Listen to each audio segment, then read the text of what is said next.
فرماتے ہیں وہ احسن من کلم ترکت تو عینی، یا رسول اللہ آپ جیسا حسین و جمیل آج تک میری آنکھوں نے دیکھا نہیں. وہ اجمل من کلم تلد النساء، یہ بات نہیں حسین تو زمانے میں ہے لیکن میری آنکھوں نے نہیں دیکھا. فرمایا نہیں، آج تک کسی ماں نے اس کو پیدا ہی نہیں کیا.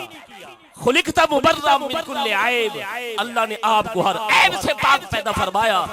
کأنک قد خلقت کما تشاء، سونے کملی والے جیسے آپ کی منشا مرضی تھی آپ کی منشا کے مطابق اللہ نے آپ کو پیدا فرمایا. بابجی وقار خطاب لاجواب کے لیے مرکز المصطفیٰ انٹرنیشنل عالمی مبلغ اسلام کے شاگرد رشید آپ کے سامنے فقر اسلام صاحبزادہ محمد حفیظ اللہ مصطفی صاحب انشاءاللہ خطاب آپ کو میں میک پیچ کرتا ہوں. آج اس کی بزم کے ساتھ صدارت فخر السادات پیر طریقت رہبر شریعت دنیا اسلام کے عظیم سکالر سٹیج پر جلوہ افروز ہیں میری مراد سے پیر فیض عباس قمر بخاری دامت برکات میں قدسیہ. آپ اس بزم کی صدارت فرما رہے ہیں. اہلیان جنگ نمبر 6 فیض والوں نے محبت کے ساتھ تاجدار صداقت کانفرنس کا انعقاد کیا. اللہ پاک ان کی کوششوں کاوشوں کو قبول فرمائے. علامہ صاحب کے خطاب سے پہلے محبتوں کے ساتھ استقبال کریں. نعرہ تکبیر، جو خطاب سننے کے لیے محبت کے ساتھ نعرہ تکبیر، نعرہ رسالت، نعرہ خلافت، نعرہ حیدری، علماء حق اہل سنت علامہ صاحبزادہ محمد حفیظ اللہ مصطفی صاحب. ایکو بند کر، ایکو ڈلے بیس سب کچھ بند کر. بالکل سادہ سا لاؤڈ سپیکر، مائک کی آواز زیادہ نہ ہو اور ایک جگہ بھی چھوڑ دیجیے گا. جزاک اللہ. الحمدللہ رب العالمین. بسم اللہ الرحمن الرحیم. والذی جاء بالصدق وصدق به صدق اللہ العظیم. پڑھیے الصلاۃ والسلام علیک یا رسول اللہ وعلی آلک واصحابک یا سیدی یا حبیب اللہ. الصلاۃ والسلام علیک یا رحمت للعالمین وعلی آلک واصحابک یا سیدی یا حبیب اللہ. حمد و ثنا کے بعد عزت و تکریم کے لائق اسٹیج کی زینت قبلہ شاہ صاحب مقتدر علماء معزز محتشم حاضرین، السلام علیکم ورحمۃ اللہ. وعلیکم السلام ورحمۃ اللہ وبرکاتہ. چند باتیں آپ کے گوش گزار کر کے گفتگو سمیٹ لوں گا. دعا ہے اللہ حق بیان کرنے کی توفیق عطا فرمائے.